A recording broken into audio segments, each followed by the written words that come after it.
Hello everyone. Start करते हैं कि आरसीसी का जो रिमेनिंग पार्ट का क्वेश्चन रह गया था। ओके, तो हमने 50 क्वेश्चन कर लिया था। क्वेश्चन नंबर 51 कह रहा है minimum grade of concrete for the moderate environmental exposure condition should be. तो मैंने आपको एक टेबल बताया था।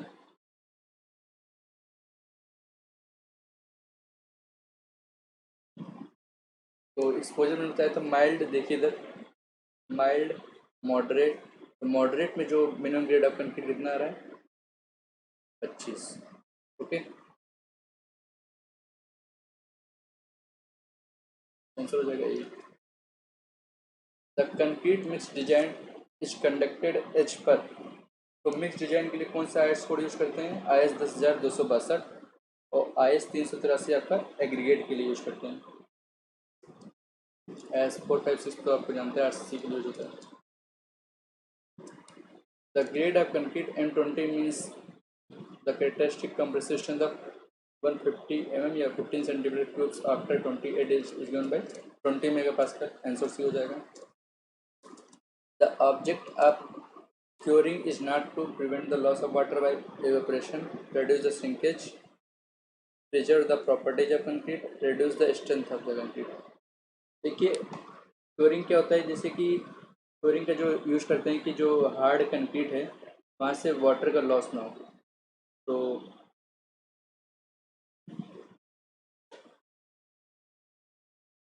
आंसर तो इसका ये हो जाएगा कि जैसे कि वाटर का लॉस नहीं होगा तो क्या होगा? हाइड्रेशन, हाइड्रेशन प्रॉपरली हो पाएगा।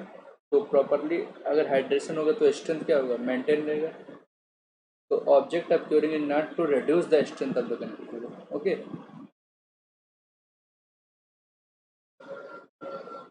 उसमें जो लॉस ऑफ वाटर हो जाता है उसको मेंटेन करने के लिए हमें क्योरिंग करना पड़ता है ताकि strength of the concrete reduce ना हो।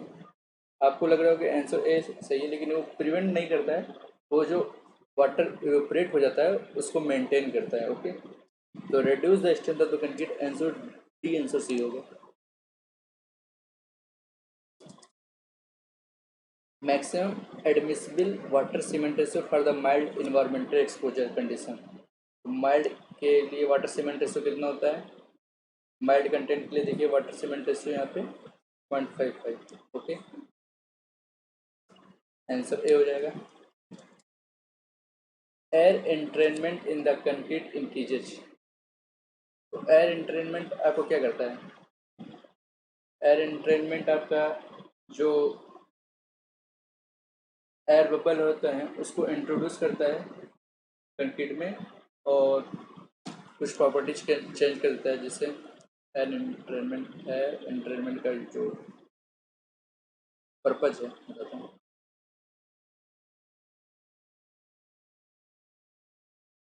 Air entrainment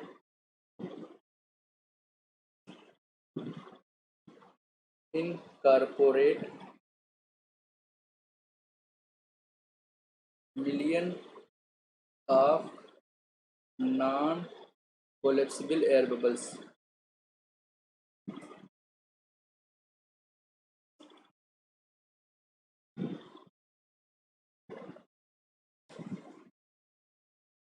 okay, in concrete और किसके लिए? इंक्रीज वर्केबिलिटी, वर्केबिलिटी को इंक्रीज कर देता है इसके कारण। सेकंड है आपका ये increase the resistance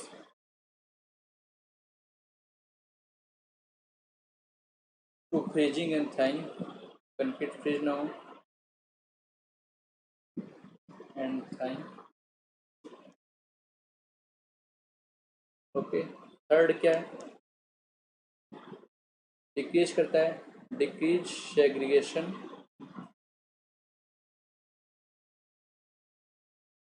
bleeding and permeability. Okay, fourth क्या है? फोर्थ ये इंक्रीज द रेजिस्टेंस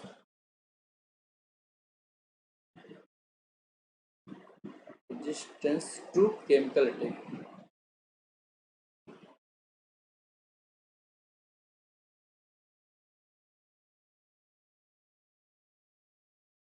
डिसएडवांटेज ये है कि डिसएडवांटेज क्या है इसका, एयर इंट्रेनमेंट एजेंट के कारण डिसएडवांटेज ये है कि reduces the strength, it reduces the strength.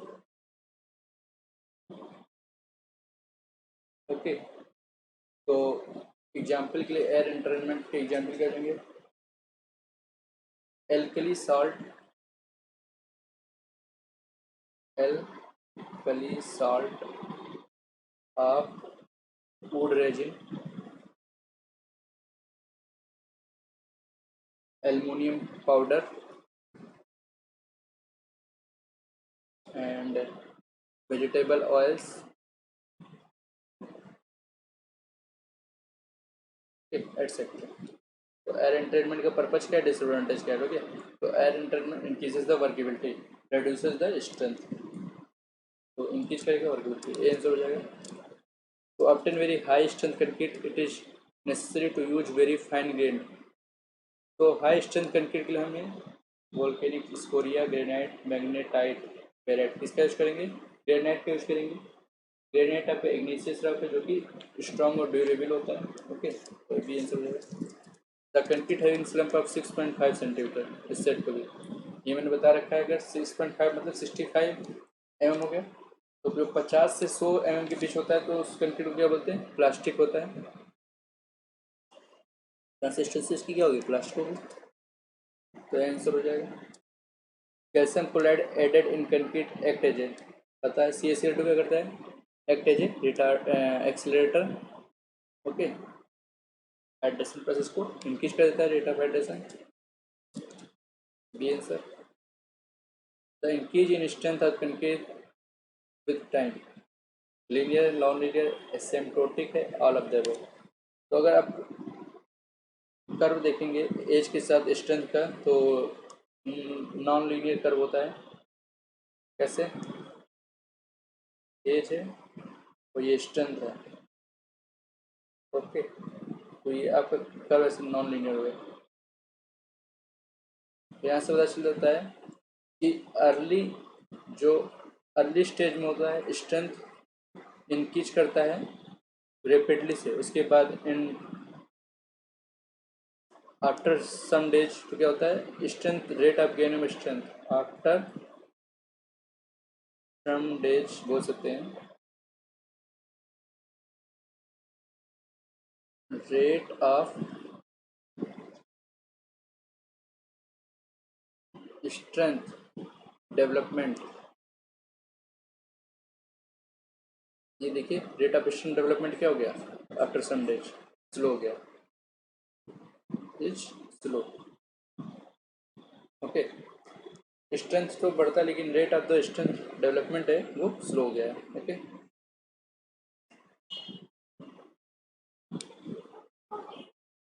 तो आंसर क्या हो जाएगा, the increase in the strength of concrete with time is non linear, B answer हो जाएगा। Generally concrete cubes are tested to measure concrete, तो कंक्रीट का cube test क्यों करते हैं, तो कंप्रेसिव स्ट्रेंथ निकालने के लिए एफ सी के, okay. Workability of concrete is directly proportional to workability, time of transit, okay, water cement ratio, grading of aggregate, strength of concrete, aggregate cement ratio. तो मैंने लास्ट वीडियो में बताया था, इसके जो क्वेश्चन गया था 50 क्वेश्चन, उसमें बताया था एग्रीगेट सीमेंट रेशियो के डायरेक्टली प्रोपोर्शनल होता है, स्ट्रेंथ के तो इनवर्सली प्रोपोर्शनल होगा, तो ये नहीं होगा, हमसे पूछेगा डायरेक्टली प्रोपोर्शनल, तो फिफ्थ ऑप्शन होगा, ग्रेडिंग ऑफ एग्रीगेट की भी डायरेक्टली प्रोपोर्शनल होगा, वाटर सीमेंट रेशियो, तो second, third and fifth, second, third और फिफ्थ ये आंसर हो जाएगा, ये आंसर हो जाएगा। Generally the ratio of N20 के लिए मैंने बताया था, सीमेंट हो जाएगा 1 हो जाएगा और 1.5 हो जाएगा आपका सैंड हो जाएगा, ओके, और 3 हो जाएगा fourth segregate. Admixture which causes early setting and hardening of concrete, early setting हो गया, तो हमने बताया था कि एक्सीलेटर क्या करता है, जल्दी से जल्दी रेट ऑफ हाइड्रेशन को इंक्रीज करता है, जिससे सेटिंग जल्दी होता है, सेटिंग वार्डिंग जल्दी जल्दी हो जाए तो एक्सीलेटर हो जाएगा, सी आंसर हो जाएगा इसका। लास्ट वीडियो में मैंने ये सब करवा रखा है, okay. To prevent the sulphate attack in concrete for preparing concrete mix water pH कितना होना चाहिए, 6 से अधिक होना चाहिए, ये भी लिखा रखा है मैंने। तो आंसर हो जाएगा डी, 6 से 9, 6 से अधिक वही उसी में है। ओके, 6 से 9 ये आपका बेस्ट ऑप्शन होगा। 7 से 10 भी हो सकता है, लेकिन 6 से 9 आपका 6 से बड़ा होना चाहिए कम से कम। आंसर डी हो जाएगा। सेपरेशन ऑफ वाटर और water sand cement from a freshly mixed concrete is known as. तो मैं बताया था कि वाटर को जब सेपरेशन होता है तो उसे बोलते हैं ब्लीडिंग। जब सेपरेशन ऑफ कोर्स एग्रीगेट या फाइन एग्रीगेट का होता है एक दूसरे से, तो उसे बोलते हैं सेग्रीगेशन। तो आंसर क्या हो जाएगा? सी आंसर हो जाएगा। The permanent deformation concrete with time under steady load is called. Steady load दे रखा है तो उस परमानेंट डिफॉर्मेशन को क्या बोलते हैं? क्रीप बोलते हैं। Okay,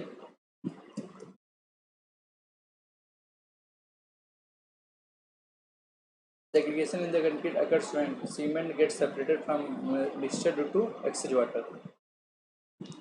Coarse segregate tries to separate out from the finer material. Okay, D answer आपको हो जाएगा। ओके, कोर्स सेग्रीगेट सेपरेट हो जाता है फाइनर मटेरियल मतलब फाइन एग्रीगेट से। ओके, सीमेंट से अलग होता है, सीमेंट नहीं अलग होता है, कोर्स सेग्रीगेट सेपरेट होता है। तो आंसर डी हो जाएगा। Top diameter, bottom diameter and height. Slum, जब स्लम का जो आपका मोल्ड होता है उसका साइज क्या होता है? Top diameter 10 centimetre, bottom diameter 20 और हाइट 30 सेंटीमीटर। तो आंसर ए हो जाएगा। Okay, workability for a given water content in good is good if the aggregate are. तो मैंने बताया था कि वर्केबिलिटी अगर बढ़ाना हो तो ये क्वेश्चन मैंने सब का टेबल बना दिया था। राउंडेड एग्रीगेट के लिए सही होता है, देखिए, और उसमें एंगुलर एग्रीगेट में कम होता है। ये देखिए, मैंने ये क्वेश्चन पूरा वर्केबिलिटी का टेबल बना रखा था।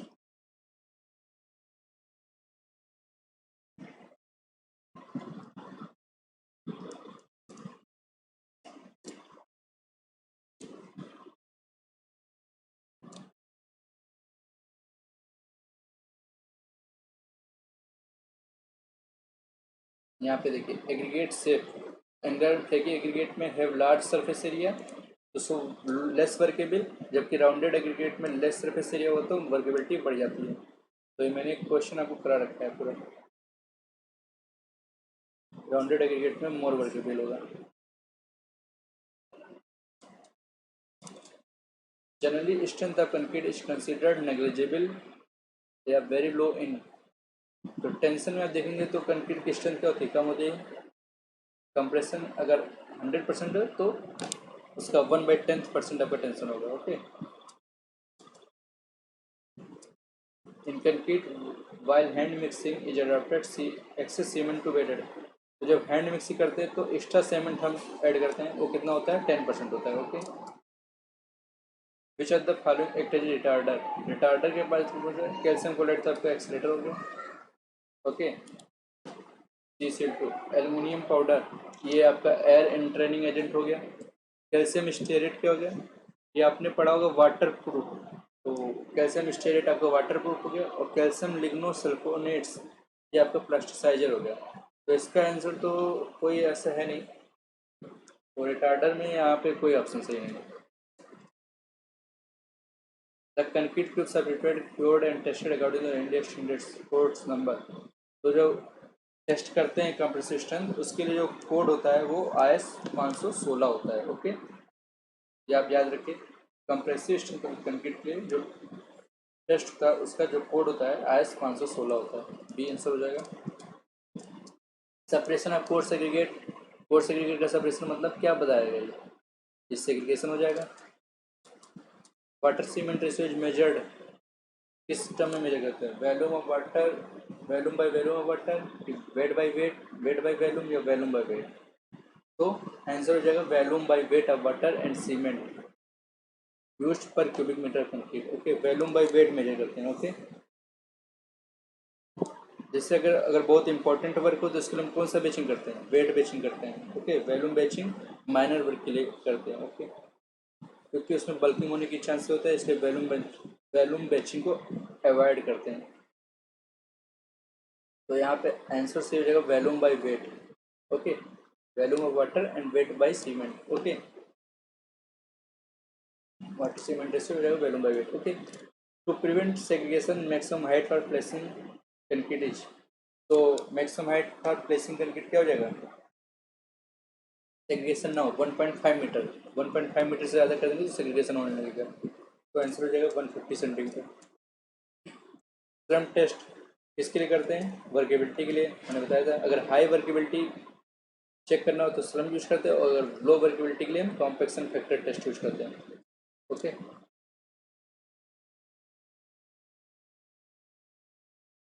ठीक है। पॉइजन रेशियो ऑफ सीमेंट कितना होता है सीमेंट के लिए, पॉइजन रेशियो की बात बता देता हूँ। तो अगर देखा जाए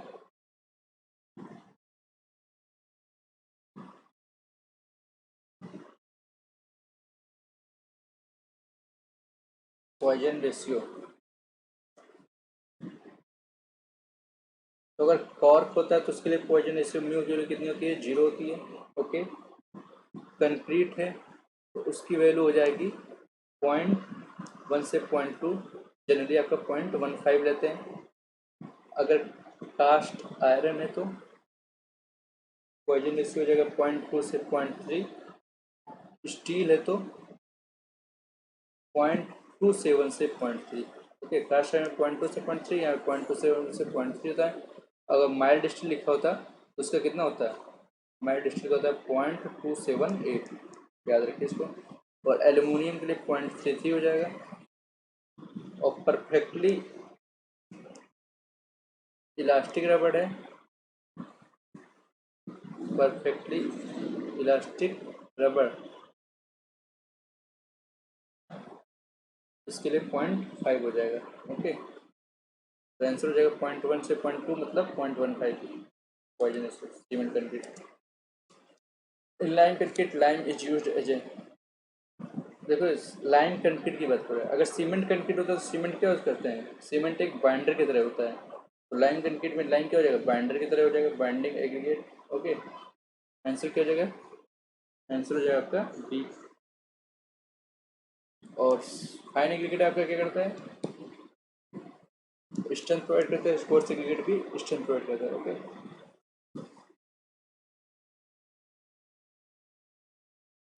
the leaching action in concrete is the example of, leaching का मतलब क्या होता है, लीचिंग में क्या होता है, जैसे हार्ड कंक्रीट होता है उसके जो इंग्रेडिएंट होते हैं वो डिसजॉल्व करने लगते हैं एक सोल्यूशन में, तो इस प्रोसेस को क्या बोलते हैं, डिकम्पोजिशन हो रहा है मतलब।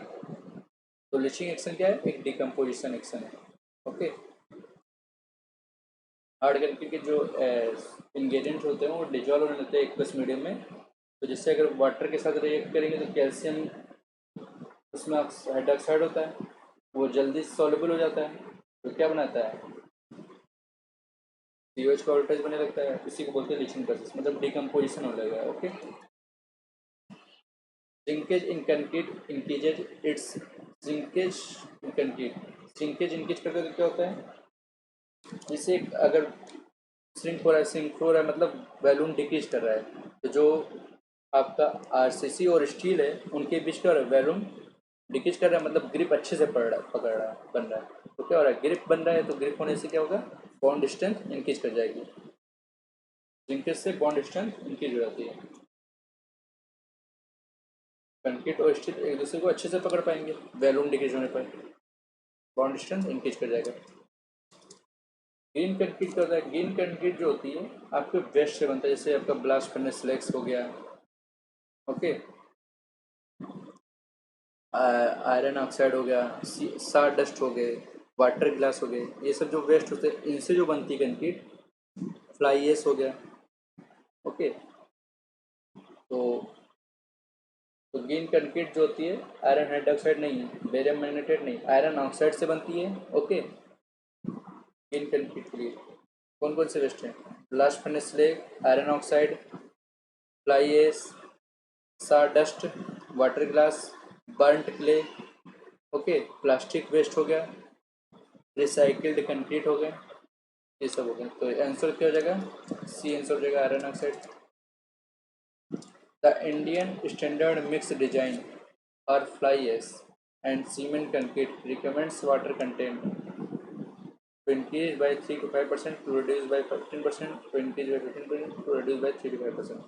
तो जो आईएस कोड ने रिकमेंडेड किया है कि अगर फ्लाई एश का यूज़ करते हैं तो वहाँ पे वाटर कंटेंट हम डिक्रीज कर देते हैं by 3 to 5%। Okay, D answer हो जाएगा। Under which condition highest water cement ratio is used? Heavy sections such as piers, foundation, etc. is supposed to alternate wetting and drying. तो water cement ratio जहाँ कहाँ पे high होना चाहिए? Heavy section such as piers foundation and protect against rain and frost. तो यहाँ पे देखिए जहाँ पे रेन एंड फ्रॉस्ट होगा वहाँ पे highest water cement ratio use होगा। ओके, ये आंसर होगा इसका। The workability of concrete may be improved by, table बना रखे वहाँ से पता चलेगा कि more sand more cement more fine grade fineness और कोर्स ग्रेड। तो पता है कि अगर सीमेंट ज़्यादा होता है तो वर्केबिलिटी क्या होती है? इंक्रीज कर जाती है। Cement water water cement ratio ज़्यादा हो या सीमेंट कंटेंट ज़्यादा हो या वाटर कंटेंट ज़्यादा हो, तीनों से वर्केबिलिटी इंप्रूव होती है। एग्रीगेट सीमेंट रेशियो भी ज़्यादा हो तो वर्केबिलिटी एग्रीगेट सीमेंट रेशियो से वर्केबिलिटी डिक्रीज करती है। ओके, और इससे इंक्रीज करती है अगर राउंडेड एग्रीगेट हो तो इंक्रीज कर जाती है, और ग्रेडिंग से भी इंक्रीज करती है। इसका हो जाएगा B answer. Strength of concrete increase with the water cement ratio के साथ क्या होता है? इन्वर्स रिलेशनशिप होता है। तो जब डिक्रीज करेगा वाटर सीमेंट रेशियो तभी इंक्रीज करेगा, तो आंसर बी हो जाएगा। तो साइज आप एग्रीगेट इंक्रीज करते हैं, इससे इंक्रीज करता है स्ट्रेंथ। डेंसिटी ऑफ कंक्रीट कैसे इंक्रीज करेगा? डेंसिटी भी स्ट्रेंथ की तरह होता है, तो डेंसिटी कैसे इंक्रीज करेगा? जब साइज ऑफ एग्रीगेट इंक्रीज करेगा। ओके, तो इसका क्या हो जाएगा? सी आंसर हो जाएगा। डेंसिटी स्ट्रेंथ दोनों ही साइज ऑफ एग्रीगेट से इंक्रीज करने पर इंक्रीज करते हैं। Workability of concrete mix with two water cement ratio determined by, देखिए अगर लो वाटर सीमेंट रेशियो इसका मतलब क्या होगा? वर्केबिलिटी कम होगा। तो लो कम वर्केबिलिटी के लिए हम कौन सा टेस्ट यूज करते हैं? कॉम्पैक्शन फैक्टर टेस्ट मैंने बताया था।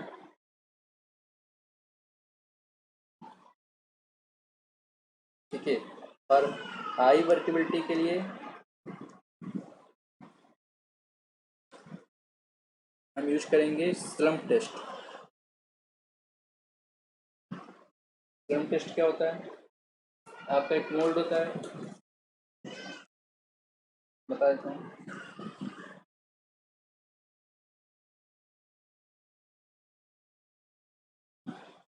इसका डायमीटर टॉप का 20 होता है, इसका बॉटम का 20 सेंटीमीटर होता है, और हाइट 30 सेंटीमीटर होता है। ओके, इसमें आपका कंक्रीट पेस्ट को हम डालते हैं, उसके बाद हम नंबर ऑफ ब्लोच, कितने नंबर ऑफ ब्लोच यूज करते हैं? 3 लेयर में, लेयर कितने होंगे? 3 लेयर्स होंगे, 25 टाइम्स हम ब्लो करेंगे। ओके, तो अगर आपका कंक्रीट का शेप इस तरह आता है, मोल्ड आपका है, और अगर शेप आपका इस तरह आता है, इसका मतलब ये ट्रू स्लम्प है। कैसा स्लम्प है? ट्रू स्लम्प है। अगर इस मोल्ड में आपका जो शेप जो आता है इसके बाद ऐसा आता है कुछ, तो ये कौन सा स्लम्प है? शियर स्लम्प है।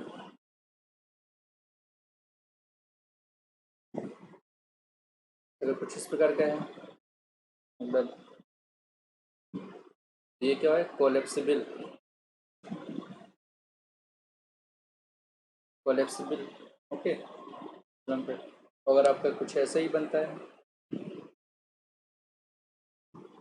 मतलब ऐसे है, तो ये क्या है? जीरो स्लम्प है। तो हाई वर्केबिलिटी के लिए हम स्लम्प टेस्ट यूज करते हैं, और ये एक फील्ड टेस्ट है। कैसा टेस्ट है?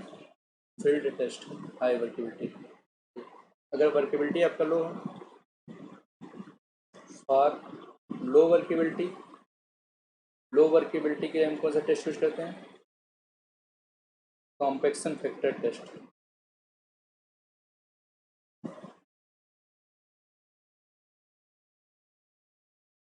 इसमें क्या होता है? इसमें आपका दो होपर्स होते हैं आपके जैसे,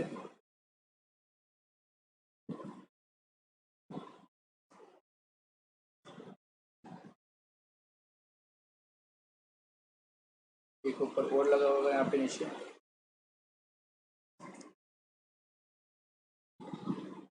उसके बाद यहाँ पे आपका कनेक्ट हो जाएगा। कलेक्ट कर लेंगे जो भी ये स्ट्रेंड लगा होगा। कंक्रीट पेस्ट को यहाँ से डालेंगे, उसके बाद ये दोनों से होके गिरेगा ऊपर से, ये दोनों। ओके, तो यहाँ से जो मिलेगा आपको कंक्रीट क्या मिलेगा, कैसा मिलेगा, पार्सली कॉम्पैक्टेड कंक्रीट होगा। और दूसरी तरफ हम क्या करेंगे, मशीन में जाके मैकेनिकली हम कॉम्पैक्टेड कंक्रीट ऑप्टेन कर लेंगे। ओके, तो एक टर्म निकालते हैं कॉम्पैक्शन फैक्टर। कॉम्पैक्शन फैक्टर जो होता है ये होता है पार्सली कॉम्पैक्टेड कंक्रीट। ओके, उसका वेट ले लेंगे W1 हो जाएगा, और जो मैकेनिकली कॉम्पैक्टेड कंक्रीट है उसका वेट ले लेंगे W2। इन दोनों का रेशो जो होता है ये होता है कॉम्पैक्शन फैक्टर। ओके, तो वर्केबिलिटी जो होती है कॉम्पैक्शन फैक्टर के डायरेक्टली प्रोपोर्शनल होती है। मतलब कॉम्पैक्शन फैक्टर बढ़ेगा तो वर्केबिलिटी बढ़ेगा, लेकिन लो वर्केबिलिटी के लिए हम कॉम्पैक्शन फैक्टर यूज करते हैं। ओके, उसी प्रकार स्लम्प भी, जैसे जैसे आपका स्लम्प की वैल्यू बढ़ेगी, स्लम्प भी आपका वर्केबिलिटी के डायरेक्टली प्रोपोर्शनल होता है, लेकिन ये हाई वर्केबिलिटी के लिए यूज होता है। ओके, तो थर्ड टेस्ट आपका है वीवी टेस्ट। कौन सा टेस्ट है, वीवी टेस्ट। इस वीवी टेस्ट में क्या करते हैं,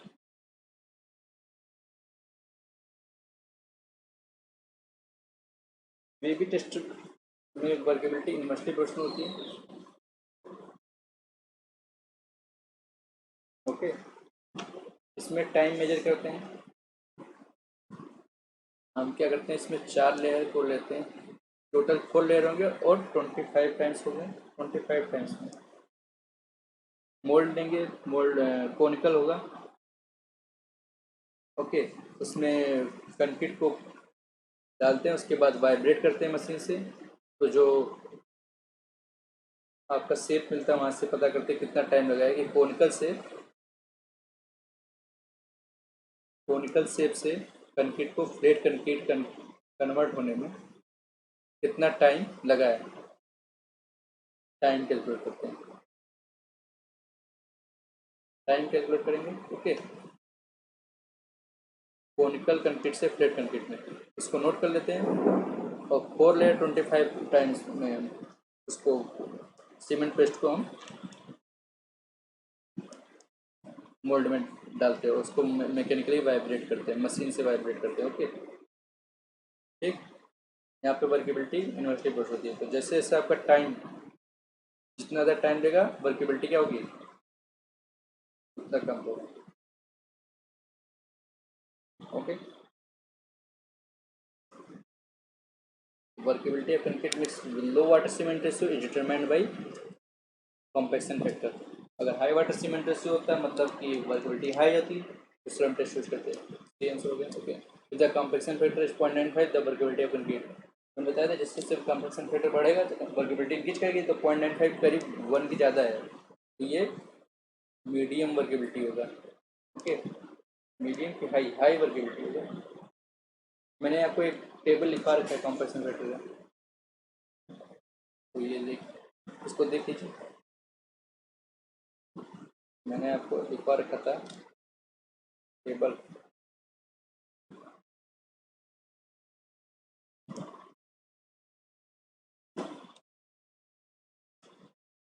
देखिए 0.95 मतलब 0.95 मतलब मीडियम है, ये देखिए 0.95 मतलब हाई वर्केबिलिटी। ओके,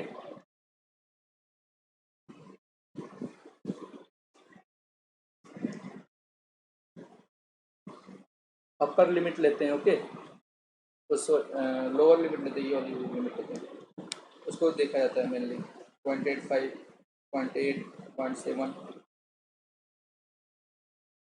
इस लिमिट को छोड़ देंगे। ओके, इसके बीच को जो होता है वो लेते हैं, तो 0.95 यहाँ इंक्लूड होगा, तो हाई वर्केबिलिटी में आएंगे। ओके, ये हो जाएगा आंसर, डी हो जाएगा। 0.85 को लो वर्केबिलिटी, 0.9 पे आपका मीडियम वर्केबिलिटी हो जाएगा और 0.95 हाई वर्केबिलिटी, याद कर लीजिए। 0.85, 0.9 to 0.95 low, medium, high. Each of the following proportional ingredient will give is not confined to arbitrary method। 1:1:10 2 होता है, 1:2:4 भी होता है, 1:3:6 होता है। ये 1:3:6 M10 हो गया।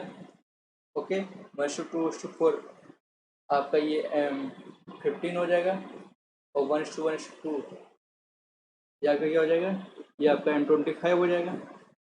लेकिन 1:4:10 तो है ही नहीं, कोई कहीं भी नहीं होता है। ओके, तो ये डी आंसर नहीं होगा, हो जाएगा इसका। Okay, concrete gain strength due to hydration के कारण। ओके, तो जैसे जैसे हाइड्रेशन होता है वैसे वैसे कंक्रीट स्ट्रेंथ करता है gain. Maximum shrinkage takes place in concrete after drying for. जैसे देखिए आपका ज़्यादा आपका जो स्ट्रेंथ होता है 90% स्ट्रेंथ किस डेज में आप अटेंड होता है? 28 डेज पे, मतलब एक महीने में कि लास्ट डेज में स्ट्रेंथ अटेंड होता है। ओके, तो वहीं पे अगर वहाँ पे प्रॉपर क्योरिंग ना हो पाए, मतलब प्रॉपर हाइड्रेशन ना हो पाए, तो क्या हो जाएगा, स्ट्रेंथ भी कम होगा। तो मैक्सिमम श्रिंकेज के चांसेस वहीं पे होंगे। ओके, अगर proper curing is not done then maximum shrinkage also takes place at the 28 days. Okay, तो आंसर क्या हो जाएगा इसका, ए आंसर हो जाएगा। जहाँ पे प्रॉपर क्योरिंग होता है वहाँ पे स्ट्रेंथ ऑप्टेन होता है, अगर प्रॉपर क्योरिंग ना हो पाए तो वहाँ पे श्रिंकेज हो जाएगा। तो स्ट्रेंथ ज़्यादा ऑप्टेन होता है 28th डेज पे, तो वहीं पे मैक्सिमम श्रिंकेज होने के चांसेस भी होते हैं। ओके, ये आंसर हो जाएगा। अंडर कांस्टेंट लोड है, कांस्टेंट लोड है तो क्या हो जाता है, क्रीप स्ट्रेन की डिश। मैंने बताया था कि क्रीप के पहले बताया था कि क्रीप एक टाइम डिपेंडेंट स्ट्रेन है। इसका कुछ ग्राफ ऐसे होता है, देख लेते हैं कैसे ग्राफ होता है।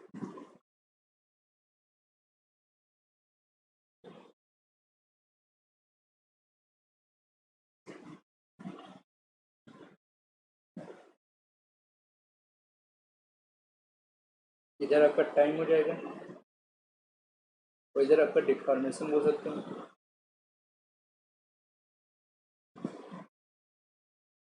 तो इस प्रकार कैसे ग्राफ बनता है, ये जो होता है आपका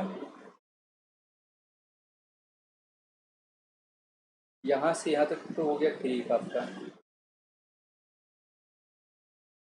उसके बाद ये रिकवर हुआ है, तो जो ये रिकवरी होता है इसको बोलते हैं इलास्टिक रिकवरी, अपने आप जो हो गया। उसके बाद ये होता है प्लास्टिक रिकवरी, इससे बोलते हैं आपको इलास्टिक डिफॉर्मेशन।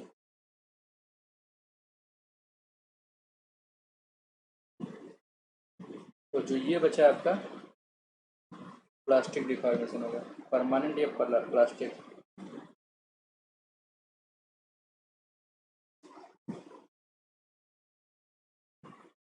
ये जगह परमानेंट डिफॉर्मेशन, मतलब इतना तो रह जाएगा। ओके, तो यहाँ से यहाँ तक जो होता है ये कांस्टेंट लोडिंग पे होता है। लोडिंग जब लगा रहेगा कांस्टेंट लोडिंग, तो आपका क्रीप होता रहेगा, टाइम के साथ साथ डिफॉर्मेशन होता रहेगा। टाइम के साथ साथ डिफॉर्मेशन आपका होता रहेगा एक कांस्टेंट लोडिंग पर, तो इसे बोलते हैं क्रीप। और जैसे ही आप ये लोड रिमूव कर देते हैं, यहाँ पे क्या होगा, आपने लोड रिमूव कर दिया तो टाइम के साथ साथ आपका डिफॉर्मेशन डिक्रीज करेगा। तो इतने डिक्रीज डिफॉर्मेशन को बोलते हैं इलास्टिक रिकवरी। उसके बाद जो होता है आपको होता है प्लास्टिक रिकवरी, और इतना तो रह जाता है। उसके बाद आपका डिफॉर्मेशन इतना रह जाता है, इसको बोलते हैं permanent deformation. Under constant load है, टाइम डिपेंडेंट स्ट्रेन बता दिया, ये आंसर हो जाएगा इसका। The light weight concrete is prepared by, light weight concrete के लिए हमें लाइट एग्रीगेट को लेना पड़ेगा। Formation of air voids in cement by omitting sand, ये भी सही है। Formation of air voids in cement paste by the substances causing foam, तो तीनों सही है, तो आंसर हो जाएगा fourth. Addition of calcium chloride, calcium chloride क्या है आपका एक एक्सलेटर है। ओके, तो आपका स्ट्रेंथ क्या होगा, इंक्रीज स्ट्रेंथ, ऐसा तो कुछ है नहीं, स्ट्रेंथ इंक्रीज नहीं करता, ऐसा कुछ नहीं है। तो जल्दी से जल्दी क्या करता है, स्ट्रेंथ को ऑब्टेन करता है। स्ट्रेंथ तो सेम ही रहेगा लेकिन स्ट्रेंथ जल्दी ऑब्टेन करेगा। तो आपका जब स्ट्रेंथ जल्दी ऑब्टेन करेगा तो क्या होगा, वहाँ पे क्योरिंग पीरियड क्या हो जाएगी, घट जाएगी, सेटिंग टाइम कम हो जाएगा। सेटिंग टाइम कम हो गया मतलब हाइड्रेशन करने के लिए आपका टाइम कम हो गया। हाइड्रेशन करने कब होता है, जब आप वाटर प्रोवाइड करते हैं। वाटर प्रोवाइड करना मतलब क्योरिंग को क्योरिंग करना, तो क्योरिंग पीरियड कब क्या हो गई, कम हो गई, तो आंसर भी हो जाएगा। कैसे आप समझ में आ गई है। देखिए एक्सीलरेटर क्या करते हैं, decrease the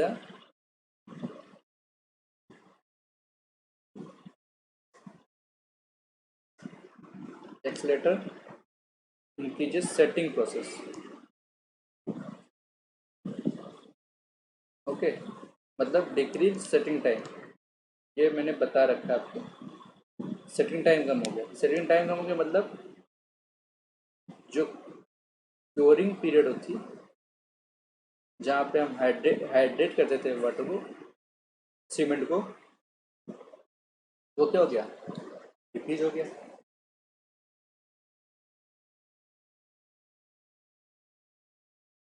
production in curing period.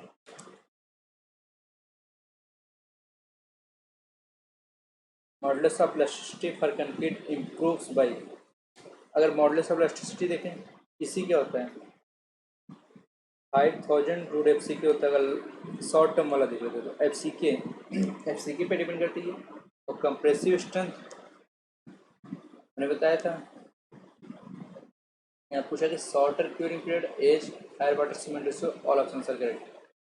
तो अगर इसी को बढ़ाना है तो एफ सी को बढ़ाना है। एफ सी के कब बढ़ेगा, स्ट्रेंथ कैसे कैसे बढ़ता है, जैसे जैसे टाइम आपका बीतता जाता है वैसे वैसे आपका स्ट्रेंथ लीकेज करता जाता है, तो improves by age. Okay, water cement ratio तो स्ट्रेंथ आप यूनिवर्सिटी क्वेश्चन होता है तो लीकेज कर जाएगा इससे। एज बढ़ेगा तो स्ट्रेंथ बढ़ेगा, स्ट्रेंथ बढ़ेगा तो मॉडुलस ऑफ इलास्टिसिटी बढ़ेगी, ये आंसर हो जाएगा। Okay, minimum number of test specimen required for finding the compressive strength, तो हम 3 स्पेसिमेन लेते हैं, उनका एवरेज ले लेते हैं। और स्ट्रेंथ में जो वेरिएशन होना चाहिए, इंडिविजुअल वेरिएशन होना चाहिए, एवरेज वेरिएशन से कितना होना चाहिए, कितना परसेंट लिमिट दे रखा है, +-15%, इससे ज़्यादा वेरिएशन नहीं होनी चाहिए। Individual variation not more than 15%, +-15% with the average strength. Okay, 3 specimen लेते हैं। ओके, टू वेट कंक्रीट, अगर ज़्यादा कंक्रीट वेट हो गए तो मेरे ख्याल से 4 ऑप्शन सही है। वीक हो जाएगी कंक्रीट, डेंसिटी कम हो जाएगा मतलब स्ट्रेंथ कम हो गई, सेग्रीगेशन होने लगेगा। Curing period is minimum for concrete using, अभी मैंने बताया था क्योरिंग पीरियड किसके कम होगा, जिसमें आपका एक्सीलरेटर हो जाएगा। और एक्सीलरेटर मतलब जहाँ पे हमें हार्डनेस जल्दी ऑप्टेन करना होता है कंक्रीट का, तो रैपिड हार्डनिंग सीमेंट में इसे सिल्ट यूज करते हैं। ओके, तो curing period is minimum in rapid hardening cement में, वहाँ पे स्ट्रेंथ हम जल्दी ऑप्टेन कर लेते हैं। ये आंसर हो जाएगा। If 50 kg of fine aggregate and 100 kg coarse aggregate are mixed in concrete, whose water cement is 0.6. Okay, the weight of the water required for the harshness. तो वाटर सीमेंट रेशियो आपको दे रखा है और coarse aggregate और fine aggregate का weight दे रखा है। एक फार्मूला होता है हार्शनेस में, water cement weight of water calculate करने का, ये बताता हूँ आपको।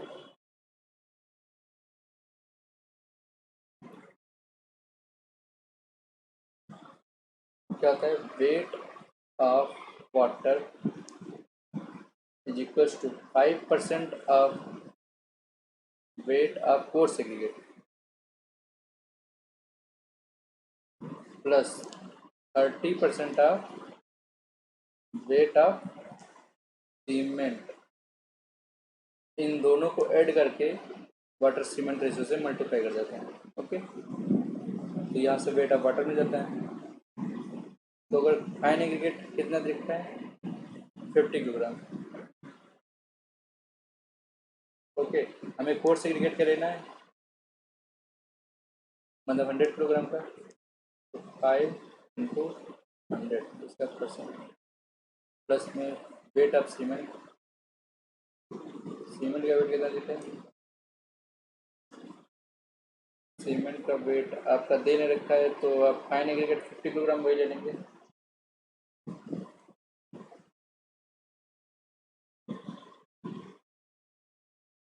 ओके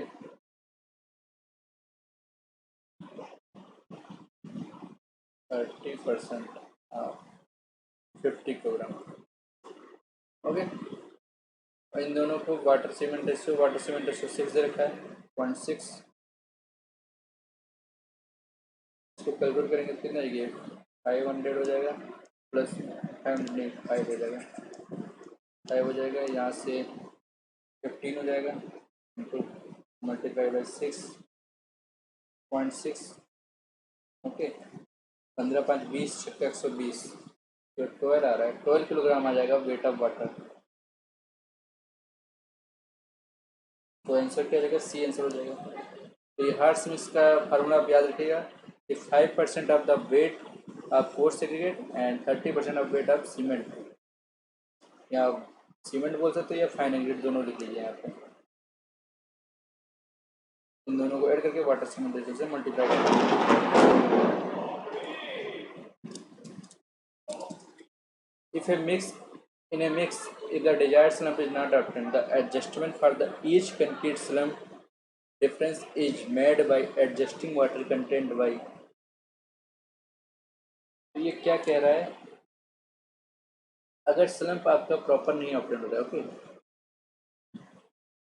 तो हमें जो कंक्रीट के जो वेरियस इंग्रेडिएंट है उसमें कितना हमें एडजस्टमेंट करना पड़ेगा, ये पूछा है। Okay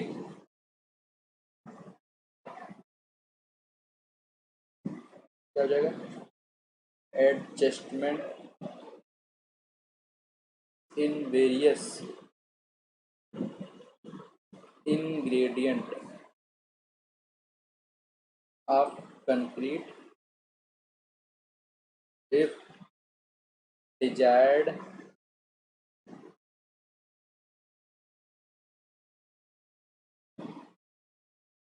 slump is not obtained। जैसे अगर सीमेंटियस मटेरियल है, सीमेंटियस, तो उसमें कितना परसेंट एडजस्टमेंट करना पड़ेगा आपको, 1%। वाटर में कितना परसेंट एडजस्टमेंट करना पड़ेगा, इसमें भी 1%। एग्रीगेट में 2%, वाटर सीमेंट रेशियो में 1%। ठीक है, तो एडजस्टमेंट कितना पड़ेगा, if desired slump is not obtained, किसके लिए पूछा क्या है, वाटर कंटेंट में। तो वाटर कंटेंट या वाटर सीमेंट इसके बात एक ही हुआ, इसका मतलब 1% हो गया, दोनों में एक ही है, ये आंसर हो जाएगा। In case of hand mixer concrete the extra cement, ये भी बता रखा है कि 10% एक्स्ट्रा ऐड करते हैं। द सप्रेशन ऑफ वाटर मतलब ब्लीडिंग हो रहा है, ये answer. The purpose of soundness test, soundness test किसके लिए पता कर यूज करते हैं, तो determine the presence of free line, free line minus से दोनों का जब डिटरमाइन करते हैं तो हम साउंडनेस टेस्ट यूज करते हैं। ओके ये मैंने बहुत सब स्टार्टिंग वाले सब्जेक्ट शुरू के चैप्टर में करा रखे हैं, हमारे स्टार्टिंग का वीडियो देखिएगा, उसमें आपको पता चल जाएगा कि हम सीमेंट के बारे में क्या क्या पढ़े थे, उससे टेस्ट पढ़े थे। Okay soundness test. The slump of concrete mix is 60 mm, its workability मैंने बता रखा है 50 से 100 mm के बीच में, तो वर्केबिलिटी आपकी क्या होगी, प्लास्टिक होगी, कंसिस्टेंसी आपकी प्लास्टिक होगी, और वर्केबिलिटी क्या होगी, वर्केबिलिटी आपकी मीडियम हो जाएगी। ये मैंने टेबल बनवा रखा था, आप टेबल देख लीजिए।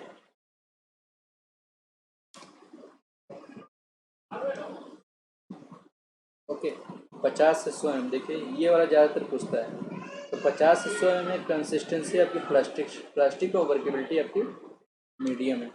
ओके तो आंसर क्या हो जाएगा, its workability B.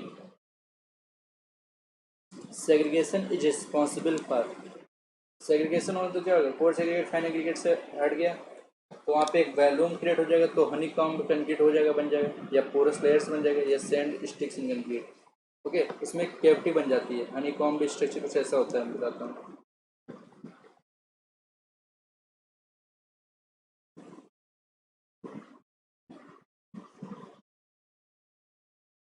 Honey comb structure कुछ ऐसे होते हैं। ओके,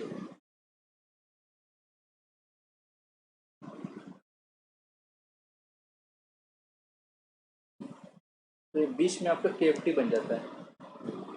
ओके, और या बोल सकते हैं आपका पोरसिटी बन जाती है, जिसके कारण पोरस हो जाता है स्ट्रक्चर। तो सैंड स्टिक्स इन कंक्रीट, वहाँ से सैंड निकलने लगते हैं। ओके, सो स्टिक्स माने रिमूव होने लगे आपके सैंड। तो पोरस लेयर भी बन जाएगा, हनी कॉम्ब बन जाएगा, तो सेग्रीगेशन में ये होता है। डी आंसर हो जाएगा। The durability of concrete is affected by, durability किससे अफेक्ट होगी? वेदरिंग एक्शन से, केमिकल अटैक से।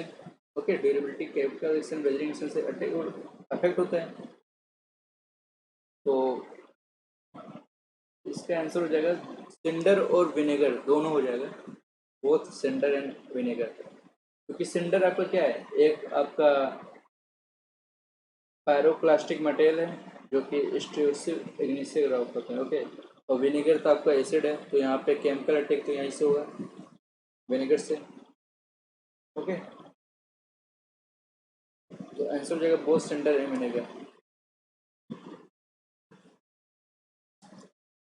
स्लम टेस्ट इज मेजर, आप सबको पता है कि वर्केबिलिटी के लिए, वर्केबिलिटी मतलब कंसिस्टेंसी। ओके, डी आंसर हो जाएगा।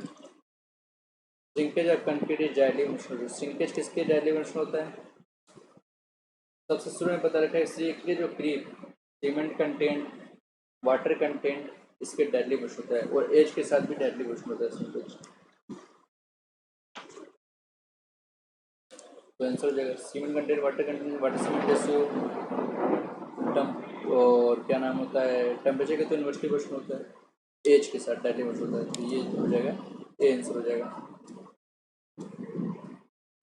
Approximate value of shrinkage strain कितना होता है? श्रिंकेज स्ट्रेन आपका होता है 0.03%। 0.03% आप देख लीजिए किस में आ रहा है, 0.03%, 0.03%, 0.03/100। ओके, यहाँ से देखिए 3 × 10⁻⁴, किसमें बना देखिए 1 2 3 4, सी आंसर में बनना है आपका 3 × 10⁻⁴। Which one of the following properties of plastic concrete is modified by the air entraining agent? Okay, air entraining agent क्या करता है?